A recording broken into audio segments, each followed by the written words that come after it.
widen his pool. Then towards the end of the regular split, they're like, all right, we got to make sure we're qualifying for playoffs. Let's get Impact back on the things we know him the most for. So that'll be one thing we'll also watch throughout this best of 5 today is what sort of creativity our teams have found themselves here in this first lower bracket bout as we are on to the Rift. And we have Varus and Caitlyn banned out by FlyQuest. Sentinels getting rid of the Orianna and Cassiopeia. And one of the big things that's been banned a lot against HamBak is his Skarner, which is what FlyQuest has decided not to ban so far. Yeah, exactly. And I mean, we do have, though, the ban on the Caitlyn as well as the Bar. They're undefeated on both those picks this split. Yep. Those are two of the big picks for Sentinels we have been talking a lot about. Obviously, some other ones that are up and available. And Quad continuing to get focused. Cassio and Ori, strong picks, but also champions that he is associated pretty heavily with. That is going to be denied for him. And I'm not going to lie, if you're banning Cassiopeia out first and your Skarner is left up, Skarner hates playing against Cassiopeia. As soon as she pukes on the ground, you can't do anything. So, I don't know. I'm kind of liking a Skarner angle here, boys. Another thing that is available, though, that HamBak loves playing and is often banned against him is Jarvan. There's just a lot of power picks. Lee Sin's been rising in priority. Maybe Sentinels isn't just going to jump at Skarner right away, especially into the first pick Karma, which is probably going to be comboed with Ezreal for a really heavy pushing bot lane. Yeah, it's going to be interesting. So Lee Sin going to get grabbed up here. So should be Lee Sin for HamBak. Of course, did catch some pretty major buffs recently and has been right back into pro play as a result of that. Pairing alongside that Nautilus. Engage support's got a lot of buffs here, you know, paired with the nerfs that enchanters received. And we're kind of waiting to see how much that is going to affect the meta. A lot of engage supports were already kind of making their way in. And I know LCS was tweeting out, who is this going to be the biggest boon for? I said huhi. And I do think it is going to really help him. So I'm not surprised to see him going straight towards those engage champs. Yeah, I'm curious to see tomorrow what Core JJ pulls out as well, because Team Liquid needs to have a little bit more direction in game. But onto this one, the Karma does come in, which is what we expect. I would expect huhi to, I mean, it's kind of hard to not build one of the buff support items since all the tank support items end up being there's buffed. Buffs on everything. But we'll see which one he chooses. Okay. And then we'll get into it in game. All right, so we've got the Karma Ezreal. Again, going to just keep track of how those enchanter nerfs that you're mentioning, Isaac, sort of hopefully tone down the oppressiveness of these powerful enchanters a little bit. But one thing that I feel like has just been in the meta for years at this point, and he is not going anywhere, is the Rumble. FlyQuest going to pick that one up here for Gakgos in the opening game. Yeah, Rumble, very strong pick. Of course, FlyQuest is going to be looking for strong CC pairings, and so I can expect that we're going to see some of these banned out by Sentinels, things like the Jarvan that you had mentioned being up and available. You do not really want to give over as a pairing to that Rumble. So strong alongside that, especially with the Ezreal all over the top, the Rumble all over the top. So I am expecting a couple bans thrown Gryffin's way here, Jarvan, and then maybe another kind of engage champ going to get banned away as well. Yeah, I feel like you've got to be looking for engage from FlyQuest's point of view. The only hard CC between these three champions is a Karma route that takes time to even proc. There is not lockdown available on this team right now. And you're going up against Lee Sin and Nautilus. Jhin can follow those plays up with a Deadly Flourish. There's a lot more tools on Sentinels here in the first 3 picks. Yeah, the other ban I was thinking of for Sentinels as far as jungle champs is maybe something like the Wukong. You know, take away the Wukong as well as the Jarvan, because I'm just thinking about champions that can engage as well as have AoE CC to really set up that Rumble for success. And, you know, on the other side, this focus towards the mid lane, it looks like, for now. But that it could also be a top lane pick, of course, because we've seen Gakgos play it. Kobe was also talking about the fact that Impact has been spamming that Anivia up in the top lane as well.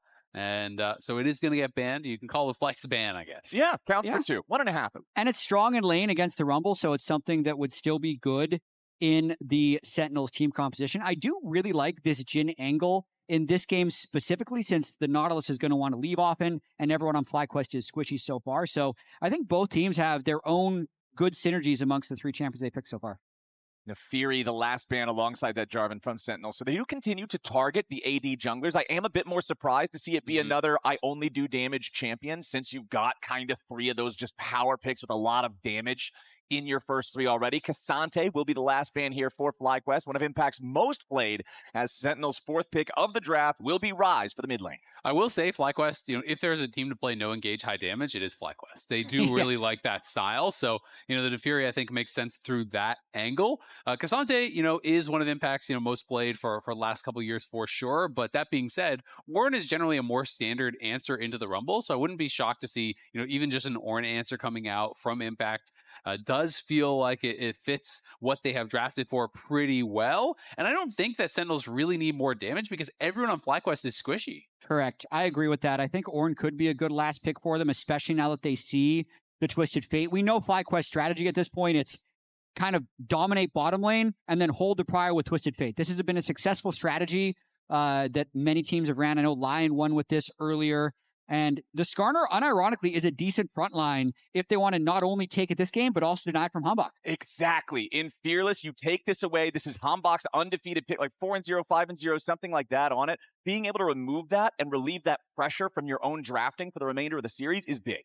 Yeah, it absolutely is. Yeah, he's 7-0 so far. Oh, wow, I underestimated it. I think that's even counting some online tournaments and stuff as well. But, this is not just a good takeaway. It's also a great pick for Gryffin because Gryffin is one of the players that was an early adopter of this pick. He was spamming it in solo queue. He really does like playing a lot of these champs. So even though we associate it so heavily with HamBak, it's not going to be a champion that he's unfamiliar with. And the Ornn there, kind of as I expected, I feel like it's a pretty obvious Ornn pick when you have a relatively squishy team on the other side. You don't need more damage. It's a good answer into the Rumble.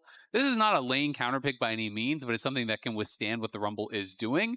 And really, Sentinels have incredible engage and a lot of damage against a relatively squishy team, besides maybe the Skarner. Yeah. So I think that they've drafted here is pretty powerful, and it's going to be tricky for FlyQuest. Yeah, I certainly prefer the Sentinels composition here. I naturally have to give FlyQuest -5 points for TF. It's just the nature of... But +5 for Skarner. +5 for Skarner, so I guess that kind of equals out. We're doing plus and minus. What's the Jhin?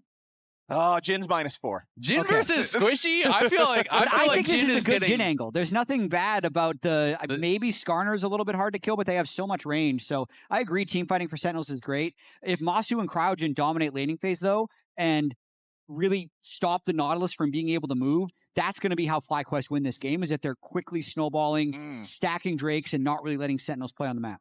Yeah, it's going to be interesting. I was also kind of talking with Gryffin about some of the support item buffs and how I think they could be really powerful on tank junglers as well. We're already seeing some of these champions go for that style, but I'm kind of the opinion that we might be moving towards a meta in pro play where we have like double hyper carries and double Knight's Vow. You have an engaged support and you have like a Sejuani or a Skarner. You can go Heartsteel, which did also get buffed, by the way, for Skarner. It's a great rush item, but you can go Heartsteel, Night Vow, Locket, and just stack up all the support tank items now, which all got buffs and were already good on a champion like Skarner. So it will be interesting to see what sort of a build he goes for. I completely agree. I think he'll go Heartsteel into full support. Okay, just checking in here at level 1 before anything gets going. Will be a teleport advantage for the side of FlyQuest since DARKWINGS is opting for the double mobility summoner spells here. No summoner spellbook on the Ryze, of course, so just means that we'll see if FlyQuest can get any additional value out of that as the game goes on. Down here in bottom lane, everything's pretty much what you would expect. The cleanse for Rahel's Jhin just wants to make sure, more likely than playing around the lane, playing around the fact that TF is probably going to look towards this bottom lane to make those plays later on and doesn't want to be caught out. And just a reminder, Emily was very clear that this was specifically her match of the week. So she claimed that this was the best. This is the big one. Yes, the big one. She says, don't bother watching tomorrow. Today is the best. This is what Emily said. Well, remember last week when we were talking with Emily, she was initially sad because Sunday was her match of the week and Saturday went to 5, but then Sunday went to an even crazier best of 5. Emily's often right. She's dialed in. So let's hope Emily's match of the week delivers here in this one. Remember that last week was our first week of playoffs, but that was upper bracket competition. Even those teams that lost, FlyQuest was one of them, went the distance against Cloud9. I think a lot of people watching that series believe that it was very winnable for FlyQuest, but now they find themselves here in the lower bracket, and you don't get any more free lives. Yeah, and early on, you can see a quick recall from HamBak in the jungle on Lee Sin, buys that longsword. I think this is a really smart thing to do against Gryffin, who kind of always fights crabs. They also got to see Gryffin on his Raptors, so not too surprised if we end up seeing a fight around bot scuttle. And you can see here, this is the last 3 series that they played in lock-in versus the most recent 3 series that they have played in spring. It was a lot of C9 and Lion, and you really can see the improvements from lock-in to spring. This team does feel like they are leveling up. All we were talking about after those lock-in series was, wow, Gryffin got slammed by Inspired and Blabber. That was absolutely not the case in these most recent series. We had a win against Lion. We had a 5-game series against C9 that they absolutely could have taken. This team is getting better throughout the months. It's the difference between going 5 and 6, yes, still technically a negative record, or going 1 and 8 back in lock-in. So FlyQuest definitely leveling up against those top-of-the-table teams. But Sentinels, just like I was talking about when we saw the players walking onto the stage, you can never really count these guys out. Nice dredge line there into the deadly flourish right after. Rahel and huhi finding a quick combo there with the Cryogen. The heal has already been used. Cryogen does have the flash, however. HamBak goes in. Safeguard right on top of the enemy support. Finds the kill there. Deadly flourish plus the dredge line yet again. Sentinels wants another one. They'll end up trading a 2 for 1, but it's big plays coming out of the Sentinels bottom lane. But that's still exactly what you want to do as the Jhin Nautilus. You want to create action early. Not only do they get the 2 kills, they burn all 4 summoner spells from the bottom lane of FlyQuest. So we're going to be seeing more HamBak down bot lane. Yeah, this did end up pretty good for them, but look how close this was to being 2 kills for Massu. That was a hair's breadth away from Massu getting a double kill and it being a lot worse here. I love how HamBak plays this E-flash, you get the cripple slow, ward hop point blanks, there's no dodging the Sonic Wave. But the turret did heat up because he went into turret range early, which means huhi takes more damage than expected, nearly dying when Massu gets one back by killing HamBak at the end. Yeah, Massu was 1 auto away from a double kill there, and you can see Golden Glue.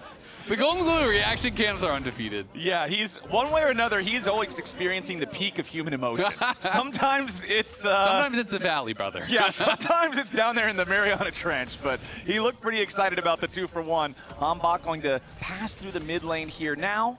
Yeah, so he did get his own Raptors stolen after he died here, so now he's going to try and cross into Gryffin's Raptors, but everyone kind of knows this is up. Okay, DARKWINGS rotating over though.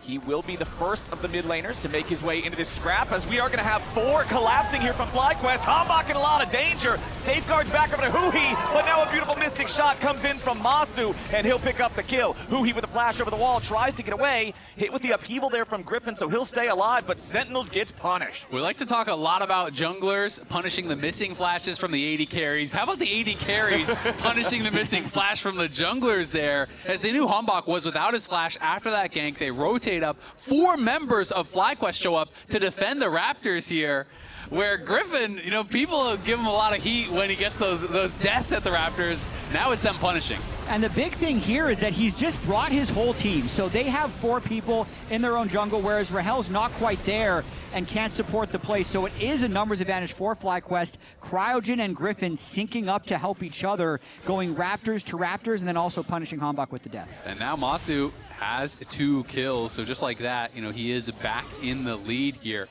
And playing confidently. FlyQuest, you know, do get killed off on that bot side, but Gryffin, you know, just power farming. He's about to hit 6, and that's when Skarner absolutely can look for some plays. I do look forward to the level 6s on both the junglers. Obviously, the Impale, like you're talking about, big for playmaking, but Dragon's Rage just defines Lee Sin as a character, right? So both of these guys will have plenty of opportunities to get that going, especially with Quad now having his ulti unlocked here in the mid lane on the Twisted Fate, with so much action happening around the bottom side. huhi on Nautilus. Jat, we confirmed this earlier this split. The dyingest champion in professional League of Legends leads the world by like 7,000 deaths over the next closest champion. So a no summoner spells Nautilus is a prime target for your level 6 gang. Oh, when it goes wrong, it goes real wrong. Yeah. Luckily for huhi, still deathless, and they're still looking to play a little bit aggressive, but they have lost a bit of their edge with Massu getting that 2nd kill, and now with Quad being level 7. So if the play isn't instant, Quad would be able to join in and try and punish Rahel and huhi for getting aggressive. Okay, another wave going to get shoved into the turret now already, though. We've been focusing on the bot lane, rightfully so. That's where everything's been happening. But up here on the top side, everything is standard. Like you mentioned back in the draft, Ezreal, it's not like Ornn is a counter pick to Rumble. Just a very common answer. You survive early, you build your Kanik Rookern, and you're just going to be that big brick wall in the team fight. I mean, Ornn is just one of these champions that all of your abilities are AoE damage. So your wave clear is really good. You're able to deny the ability to push in for a lot of these champions, especially in a melee versus melee matchup. Ooh, huhi going in with a flash. Dredge line looks for the play here, and sure enough, they're going to find it. Cryogen does not have the flash ready to go. His heal was back off cooldown, but there's no point spinning it there, so Sentinels find the invade this time and come away with a kill. And credit deserved by huhi. It was his ward. He actually just went in, dropped that ward, and then Cryogen was on a roam timer looking for a base and gets spotted on that ward. Oh, tries to predict the shift. Yep. But that's just Nautilus doing things that Karma or Lulu wouldn't be able to do. It completely changes the dynamic of the game, and something that's been interesting as a few supports have gone back to melee after being in such an Enchanter meta is just for the Enchanter players, things that were safe are no longer safe. Right. Like, you're just not used to having that much threat when you're in your own jungle or on wards, because at that point, yes, he's on a ward. If he's against a Nami, maybe a bubble flies out and he can probably dodge it. But here's a Nautilus hex flashing over wall into chain CC, into you dying. So huhi doing his best to punish Cryogen. Yep, Sentinels making sure that they finally get what they came for earlier when they tried to invade the jungle, but it is still a very slight FlyQuest gold lead. Of course, a big chunk of that is probably just the passive gold earned from Twisted Fate, since that's built into the kit. So I'm not really going to say this game's going super one way or the other in the first 8.5 minutes. Sentinels did grab themselves that first Drake. The Grubs are still alive on the map, and then remember, alongside the support item buffs that we were talking about earlier in the patch, the Grubs also got buffed in terms of both the damage that the tick does to the turrets, as well as how durable the little grubbies are. Yeah, and also Gryffin going Protoplasm Harness first. Still fairly common if you're not expecting to scrap a huge amount or scale with the Heartsteel, but it's a really fast one-item spike. So he's looking to find combat, essentially, with this early rush item. Yeah, it is really interesting, right? Because there's also a free melee team where you can get sometimes really good Heartsteel value, but this is going to make you more powerful right when you complete it, and this does mean he is probably going straight towards all of these support items even faster. I don't think he's going to be going for any pure tank items. It is going to be just all tank support items, including the Protoplasm, probably Knight's Vow, Locket, just full support is what I'm expecting from this game. It's kind of cool. Like, Skarner can do this. I know, like, Malphite can do this if he wants to. Just spam the low-cost items, and sometimes you just have different power spikes than the standard Sundered Sky junglers are going to have. You'll usually hit, like, if he's doing well, he'll hit 3 items really fast, because his 3 items are a total of, like, 7,500 gold. Constantly see huhi firing off these dredge lines every time we pan towards the bottom lane, as those 3 grubs that I was mentioning were collected by Gryffin while we were talking about the first itemization. HamBak up here in the top lane now, baiting to try to turn things around onto Gakgos here. Call of the Forge God does find the knockup. Sonic Wave into the resonating strike as Quad arrives, though, using the ulti to scare Sentinels back away. HamBak wants another Sonic Wave, but not going to hit this one. Honestly, not a whole lot of damage done to Gakgos there, and he doesn't even have to flash. No, doesn't have to flash. They do spend the first TF ult, which is a pretty long cooldown. And you think, hey, maybe they can actually threaten Lee Sin when the gold card hits, and then you look at the TF's items, and he's on Swifty Boots and a Catalyst. I mean, so he's just not going to do any damage. Impact is just not going to die this game, is kind of the look of it right now. Nice kick. Nicely done. Quad getting away. Has to try to get further back into the jungle, but no, sir, not going to happen. The resonating strike secures it, and HamBak picks up kill number 2. Use that tempo created from the top lane gank, just runs straight back down river, and then makes a play when Quad re-arrives in lane. So really nicely done there with HamBak's Lee Sin early on in this game. I love when Lee Sin is back in the meta. I feel like it's a character that allows players to really have so much skill expression in both their mechanics and their decision-making. Completely agree. It is very exciting. huhi on the wraparound. Yep, he's decided to go forward. Open with the depth charge into the dredge line, plus that deadly flourish combo. huhi is going to lose about half of his own HP here, and Rahel won't get the opportunity to open up the curtain call. Massu's still healthy enough. Cryogen could block every bullet. Gryffin does show up down here, though. So if Sentinels stick around a little bit too long, they may end up getting punished. And sure enough, as soon as huhi takes the recall, Gryffin swoops in with the Ishtal's impact. Rahel isn't going anywhere. He tries to get a kill in exchange, and FlyQuest wants to give the kill over to Massu. It's a good thing that Karma Shield showed up, because I think the cannon minion would have killed Massu. He had about 10 health, and the cannon got smote there. I think it might have actually killed him. That was crazy close. That 4-shot in the queue doing a ton of damage, but they do get the kill, and they get the cleanse off Rahel, which is, I mean, Cleanse has got to be the most wasted summoner in all of League of Legends. Like, ADCs are just so used to just reflex pressing, thinking it's heal or ghost or something. And now huhi once more going in for those dredge lines. This time around, though, there's no follow-up for the punish on Quad. A lot of fighting happening right there. We know that FlyQuest loves to play on limits. Even in little things like giving your Ezreal a kill, as Gryffin flies back into 3 people. So these teams are constantly just trying to push each other around in bot lane or in the jungle. You know that Griffin's confident to do that because he had teammates nearby and he has Protoplasm Harness like we were talking about earlier. It gives you a deceptive amount of extra durability flying over the wall like that. if you know the Jhin isn't there, if you know that they're not really ready. But here's a quick look at the comparison, the career on Skarner for these two players. Since Gryffin has played it a lot, HamBak has played it a lot, 15-3 is pretty crazy. It makes sense why FlyQuest would want to deny this from Sentinels. Yeah, it's just been cool to see him bring it out so much this split, really looking comfortable. It's a great denial. They did ban out both the Bard and the Caitlyn, and now you've taken away the Skarner, so if they want, they can just maintain those. Nicely done there from huhi with the dredge line onto Massu. Counterattack arrives from FlyQuest, but now HamBak's getting locked up here in the front line. Massu's still very low, staying alive as the curtain call opens up. The bullets aren't hitting the target. Beautiful Dragon's Rage to set up the fourth shot.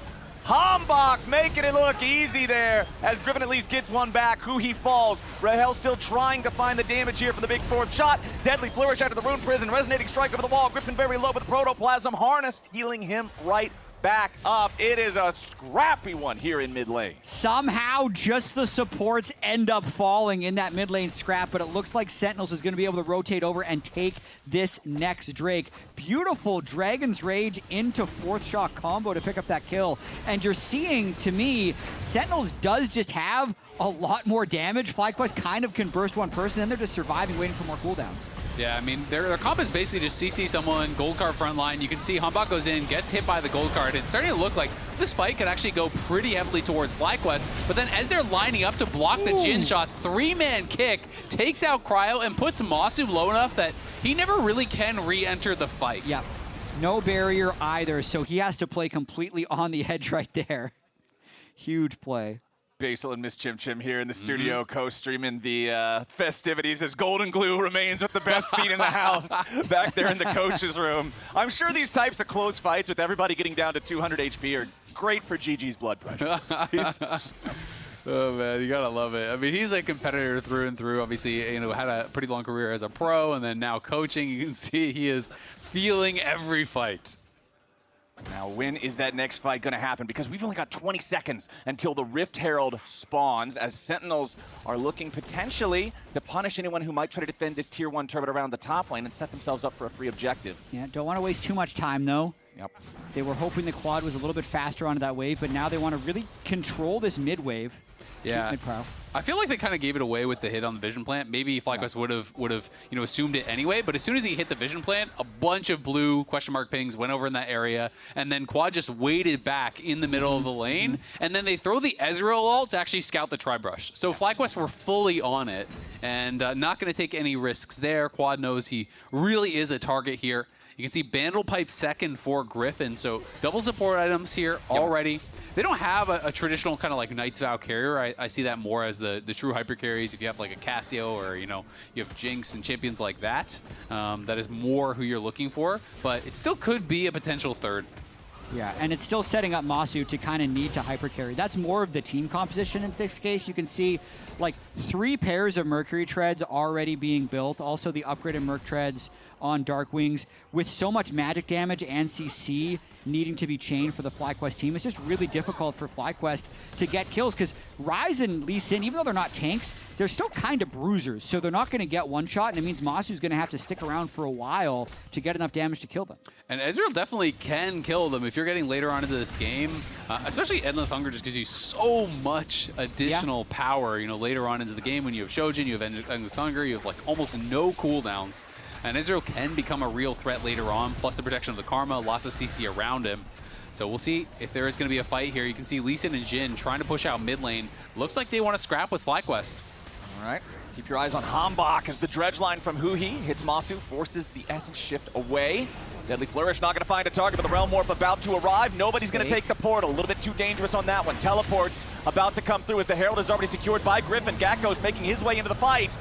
Keep your eyes on the equalizers. The Ornn goes through first. Griffin's going to get locked up, but that's a tanky Skarner. huhi, very low on HP. DARKWINGS also barely getting away. Sentinels, they leave, but they get the worst of the trade, and FlyQuest takes the objective. Call that one a fly win. Yeah, Massu and Cryogen got to poke a lot, and there wasn't a clean engage that Sentinels was able to create. You can also see huhi still level 6. He's really been roaming around a lot, so that's starting to hurt him a bit. When you have a level 13 top laner in the game, being a level 6 support trying to hook into a team fight means you're not going to last very long. Yeah, absolutely, but still does survive for now, and it's also really been nice watching Massu Massu, his timing on these shifts, he has buffered every single hook we've seen on screen the entire game. So he has been on point with that. And as long as you do not get hit by the hook immediately when it comes back up, because of course when you hit someone, it cuts that cooldown down on the Nautilus, then he is going to be safe. And they've just been playing around that hook very, very well. But it is scary because we've watched him shift that 10 times in a row.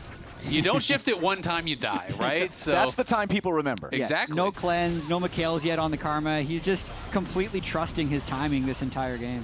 I will say, Rahel is kind of the build that everyone hates on Jhin, which is Ghost Blade into Rapid Fire. But that being said, it is not the tankiest front line. It is just Gryffin that he has to deal with. But if you can't get past Gryffin, then you can't deal with the rest of the team. But you also need range. Like the Ezreal TF, they're just trying to outrange you, keep you at that pole length. So I actually think it's fine. That's what R is for. You open up the curtains, you shoot it from for the range. a mile away. Yeah, that's the range. It's a firing range. You get 4 shots.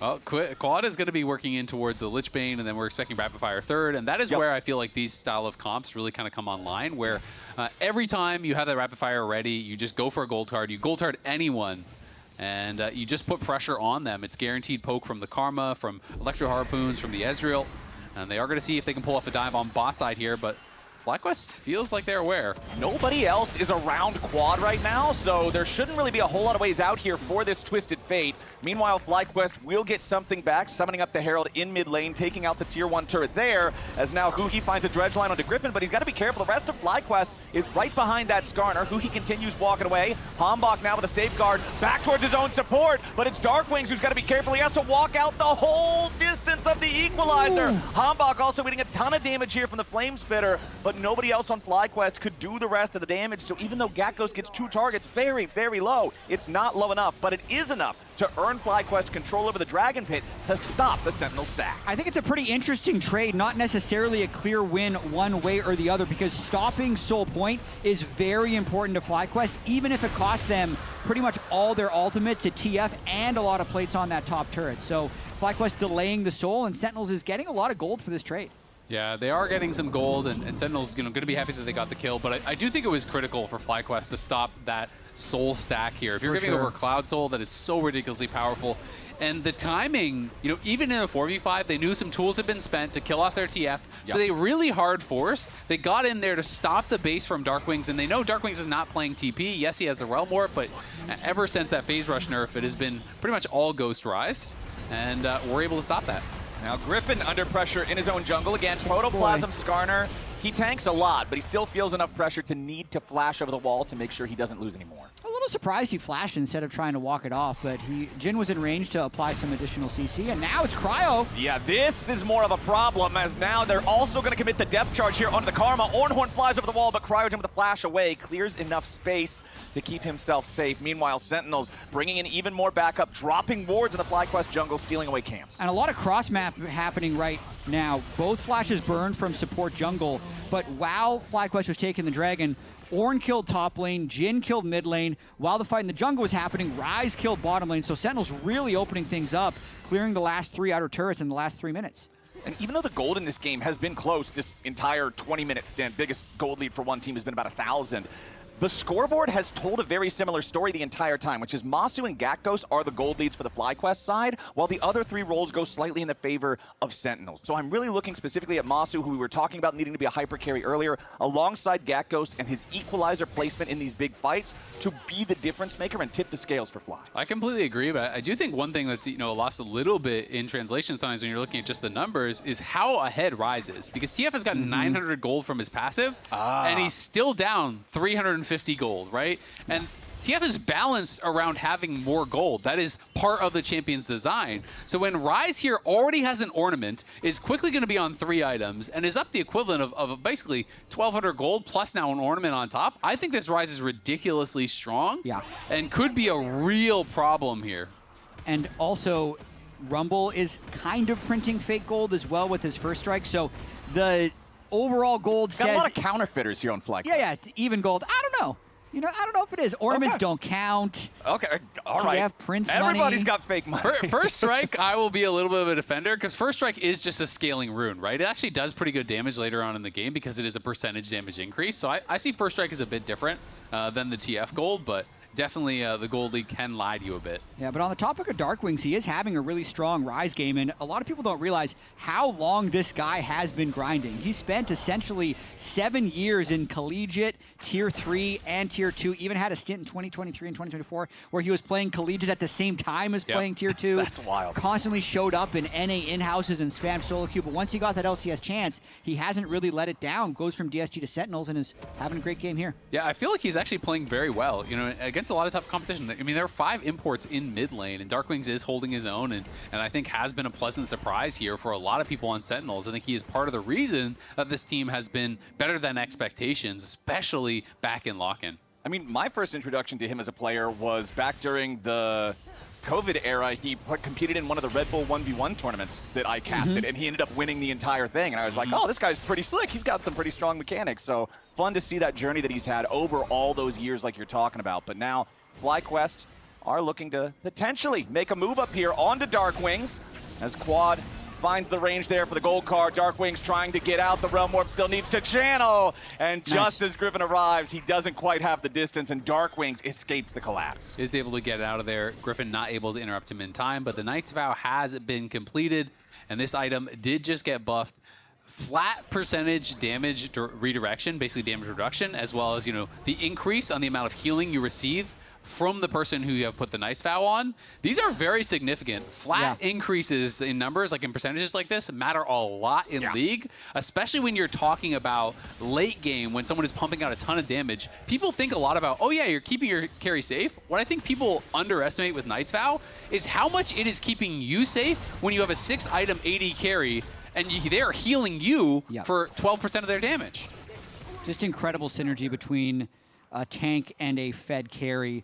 But I really feel like in this moment, Sentinels is very strong. The way they kind of improve their play is simplified. They pick teamfighting comps and they stack Drakes. That's what they did in lock-in when they made it into top 3, and that's kind of what they need to do now. They've grouped all 5 players, they have a nice spread, and they're going to try and pick up this soul point. Impact and DARKWINGS are going to find Gakgos off to the side here. That's a level 16 Rumble that's about to die before the fight even starts. Gakgos is down. That is a critical pick for Sentinels. FlyQuest scrambling to try to get everybody else away as Sentinels get exactly what they needed. Gakgos gets caught unaware, passing through his own jungle, and it's the solo laners from Sentinels making the big pick. Nicely done. It's going to get them the dragon here. FlyQuest do just back off, so it shouldn't be much more than that. I don't think Sentinels is going to do anything crazy like run up to Baron and start that. But it will get them to soul point, and they're happy playing this sort of slow game because they have guaranteed CC, they have hard engage, and they're just going to keep setting up around these objectives and looking for picks with Ornn ult, with Nautilus ult, with Realm Warp, with Lee Kick, with all of these tools that they have. They don't need to make it complicated. And they bursted Gakgos that fast before Ryze's actualizer. So it's only going to get worse. It's the story of having 4 squishy champions and a Skarner against a team that has so much engage about not needing that much damage because they have plenty. I mean, that was pretty much a Jhin W and a Ryze combo onto Ornn applying the CC. And Ryze was on 2k gold. So he bases, there's the actualizer, and he's already building in towards more items on top of that. He is ridiculously strong. And there are 4 ornaments done because this game has been slow and Impact has just been prioritizing XP. He's not overgrouping. He's just been kind of sitting and farming in side lanes. And he's level 16 on the Ornn. So everyone but the support already has their upgraded ornament. Each of those is additional power for these carries. Scary, scary stuff for FlyQuest, who now know, okay, that dragon setup really went bad really fast, and now in 4 minutes, you've got to do it again, or you're giving away that Cloud Soul, which is only going to make things so much more difficult. FlyQuest does have this scuttle vision for a little bit longer up here on the top side of the map, but I do expect the battle to be over Baron here with the dragon still so far away. I'm going to be honest, though, I'm really struggling to see who FlyQuest is even going to go for. They're going after huhi right now, it appears, as Impact flashes over the wall, keeping himself alive as well. huhi pretty low on HP. Spider-Man's back away. Impale committed only onto Impact as huhi flashes over the wall, staying alive. Impact, it's hard to kill him, but he will eventually die. DARKWINGS positions with the Realm Warp behind enemy lines, but that's a big pick coming out for Fly. And FlyQuest is going to stay aggressive. I think they go straight for Baron here and try and get another pick. They can fish with gold cards. They have the rapid fire cannon on quad, so even if they start this, I wouldn't be surprised if they peel for a fight. Okay, but the big thing to note is no flash on Gryffin, no Skarner ulti, no TF ulti. Equalizer still ready to go. as the Baron is started up, but the DPS is not quick. Deadly Flourish finds its mark on a quad. The Twisted Fate going to be your target here at the very beginning from Sentinels. FlyQuest regrouping. Baron still at about 2/3 HP. Gryffin staying on it as the 4th shot flies out. Cryogen, the only one taking any meaningful damage. Sentinels still trying to step up. Gryffin gonna eat a 4th shot there coming out from Rahel. Is who he's also got to be careful. Nice Deadly Flourish from Rahel, locking up the Skarner so he can't chase any further. Quad's got to be a little bit careful here. DARKWINGS getting caught, getting burned down. The Ryze takes one with them. Sentinels are piling in, but Gryffin isn't dead here yet. HamBak goes for the kick. They finally kill the Skarner, but now a TP is about to arrive. Impact has made it back in. Huhi sends himself to his own doom as Impact finds the knock-up onto Quad. Needs a little bit more damage with the Bellows Breath. Cannot do it. It's a melee up here in the topside river as Impact does not want to stop the Deadly Flourish to follow up. Massu gets absolutely clapped, and Impact finds the kill. Impact Ornn coming in at the end of this fight, knowing his limits, comboing it with the Rahel W. I think that just kind of calms the nerves of the game, though. Huhi was spamming commands to his team before this fight is out. Yeah, you could see him in the player cam, shot calling how they wanted to play this out. The initial damage on Gryffin was so big. I like the decisive call here from FlyQuest. They all fully turn on DARKWINGS, and HamBak thinks this is his moment. But as he flashes in, he gets gold carded and bursts down before he can do much of anything. And then to me, from this point, this fight all became, can Massu actually hit these spells onto Rahel? And Rahel is sidestepping everything here, just constantly avoiding the damage. And then this shift from Massu, I think, was just too early. You need to wait until the Ornn ult is redirected. Once that hits, the Deadly Flourish is guaranteed, and they're able to get that kill. Taking stock of the gold, though, we have Bloodletter's Curse finished on Gakgos, which helps them shred through the tanks. And then Massu just needs to keep getting more and more gold because he's the sustained damage in these long fights. And Rahel with the TFT Jhin, 8,000 damage? Yep. 8,044. There you go. And he's getting close to his IE now. He almost has the pickaxe, which would be that last component that he just needs to combine gold. So he is going to get really powerful. People talk about Jhin is not doing a lot of damage, which is kind of true in the mid game. But when Jhin gets towards that late game, he already has LDR. He's going to have an IE. He is going to be really hurting if he can land those shots. And what I was going to talk about before that fight is I just feel like there's not a great target for FlyQuest to look for on picks, right? Jhin is a mile behind everyone else. Who do you Skarner all, right? The Ryze is really tanky, the Lee is really tanky. You basically have to full send it on someone and just hope you can burst them down. And they don't have the inside track onto this Cloud Soul, so Griffin's trying to move his body in there to get it, but Quad will probably need to burn his TF out just so they can get into River. Look at Gakgos, though, looking for the angle here on the Equalizer. If they try to fight in one of these tight corridors just around the edge of the river, HamBak not going to hit the Sonic Wave. Quad hanging back on the side, ready to enter with the Destiny if he needs to. Knows that he can't put himself in imminent danger. HamBak just going to jump over the wall, immediately start up the objective, though. Destiny used to reveal that, so FlyQuest knows they got to step up now. Quad going to go ahead, port in over the wall. Has the gold card just about locked. Going to use it right now as Gryffin trying to reposition himself. Ornn flies to the fight already. A nice pick. Rahel is shut down. Gryffin gets exactly what he needed, and FlyQuest may have found their fight. HamBak completely out of energy, has to retreat. Gakgos is low, but he is not dead. Rahel getting picked there. The battle line's failing, and the Jhin dying opens up the door for FlyQuest to take it. Stops the Soul. What a flank there. The TF and the Rumble coming in at the same time to really just pincer all of Sentinels. And it looks like they're going to run back this Baron 4v5, dare Sentinels to try and stop them. That feels like the moment where a close game could quickly explode into something that's no longer close at all. That massive pick there onto Rahel as the fight begins, killing off that Jhin before he can do anything. Now HamBak looking for what would need to be a hero moment to try to steal this Baron away. Most likely a one-way trip if he commits. DARKWINGS, though, nearly dead himself, forced to use the Zhonya, staying alive for now, and he cannot trade Quad. So that's another kill back up to FlyQuest as they take out the enemy mid laner and return to the Baron pit. They're just playing this so decisively. I love this play from FlyQuest here. They are low on engage, but they full send it. They're just charging in after anyone they catch with the Karma Tether, with the gold cards, with the Ishtal's Impact, looking for these plays. And such decisive play around this Dragon here. I love this. TF is ulting in on the side and just kind of combining with this flank from Gakgos. Look at the equalizer, and even though Impact keeps quad out, look at Rahel. Gakgos just flashes in on him. Gryffin gets in with the impale. They collapse from multiple sides. There's nowhere really for Rahel to run. And they just don't stop either. They're still trying to pull Sentinels into this Baron with DARKWINGS still dead. Impact's on the other side of the map. He does have his teleport, but I don't know if they're really planning on doing a whole lot with this. Quad arriving here for that gold card onto HamBak. Shift over the wall from Massu. They want to try to finish the kill. The equalizer slows him down for the true shot barrage. A kill on HamBak plus a Baron means a 5,000 gold lead for FlyQuest. They are just throwing everything at Sentinels, and Massu's starting to get to those items, but the plays are trying to continue as they just miss quad. And that was also the Ornn TP. I don't understand why Impact waited so long to teleport. I guess they, for some reason, made the call. We can't actually fight, we can't contest. Yeah. So Impact is split pushing on Ornn, and then TPs after you've already lost the Baron. I feel like had he been there, he might have been able to create some space for HamBak, you know, walk in, get some vision for him to try to look for a steal. But FlyQuest punish heavily there. They collapse in onto HamBak, they take him out, they secure the Baron, and then Quad escapes with his teleport, trading for the teleport and the Realm Warp.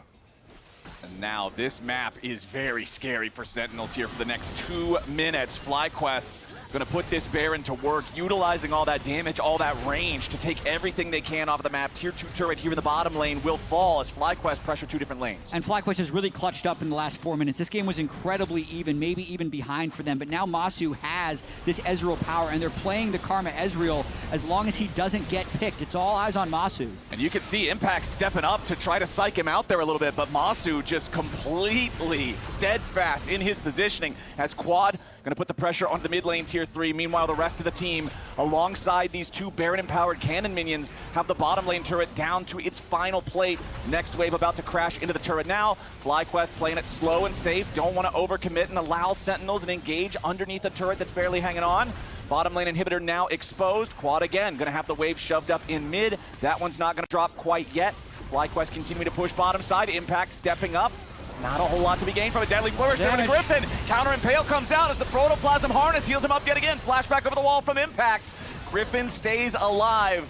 Between last week and this week, the LCS playoffs are showing the value of Protoplasm Harness. HamBak goes in for the big kick, tries to find it, but there's no backup. Everybody on FlyQuest is still alive. DARKWINGS has to pop the stasis just to not get hit by the Eastall's Impact. Impact will at least get something back himself. He gets the shutdown of the Gakgos, but Cryogen's ready to go forward. True Shot Barrage won't hit Rahel. Is it even gonna matter? No, FlyQuest with their game-winning push.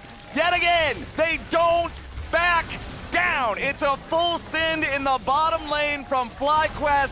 They counter the Sentinels' attempt. They want to find the last kill here in the fountain, and Fly take game 1. Gryffin is popping off on the player cams. FlyQuest were fearless in that one. What an impressive game. Playing a comp like this, it looked like Sentinels should be favored in the team fights, but FlyQuest would find an angle, full send,